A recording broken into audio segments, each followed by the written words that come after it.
Hello, my dear students. In today's class, we will discuss about equivalent fraction. So, what is equivalent fraction? Can you tell me? Equivalent fraction is a different type of fraction which represents the same value even though the numerator and denominator are totally different. How it is? Let's understand. Suppose you have taken a rectangular bar.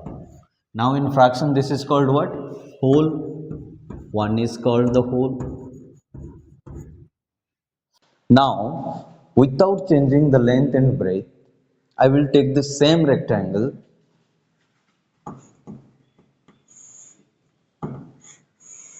Now I will divide it into two parts. So how can I write in fraction? That is 1 by 2 and this is 1 by 2.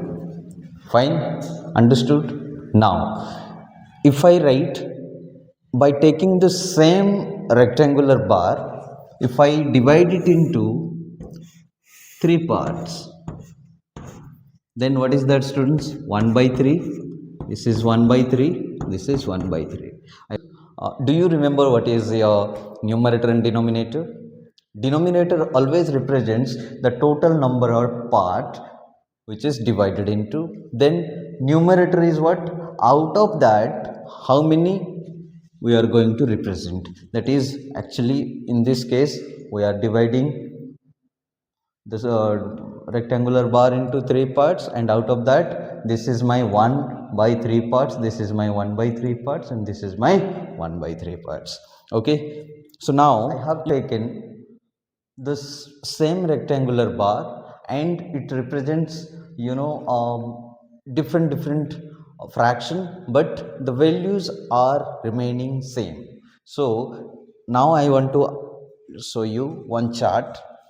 Now you check it carefully. The first one is a whole, then second one it is divided into two parts, then the third one it is divided into three parts. That's why that is 1 by 3, 1 by 3, 1 by 3.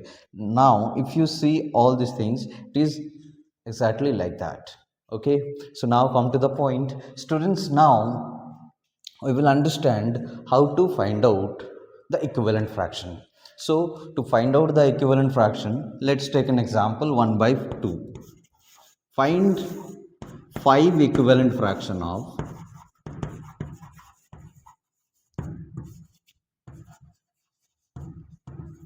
5 equivalent 1 by 2. What do you need to do? If you start multiplying by 1, then the by 1, then you will get the same values. So let's multiply by 2. So if I multiply by 2, what is that, students? 1 into 2 is 2. 2 2s are 4. Now I got the first one. Now let's take one more time, that is 1 by 2 into 3. Then this is 1 into 3 is 3, 2 into 3 is 6, my second equivalent fraction. Then my third equivalent fraction is 1 into 4 is 4, 2 into 4 is 8. Now my next equivalent fraction is 1 by 5, 1 by 2 into 1 by. Now my next one is 1 by 2 is equals to 1 into 5, then 2 into 5, which is my 5 by 10. So how many I got? 1, 2, 3, 4. One more I have to find out, that is 1 by 2, 1 into 6, then 2 into 6, that is 6 by 12. So these are my 5 equivalent fractions. Remember one thing, students, if you are multiplying by 2 in numerator, you must have to multiply 2 in the denominator as well. Then only you are getting the equivalent fraction. Fine? Okay.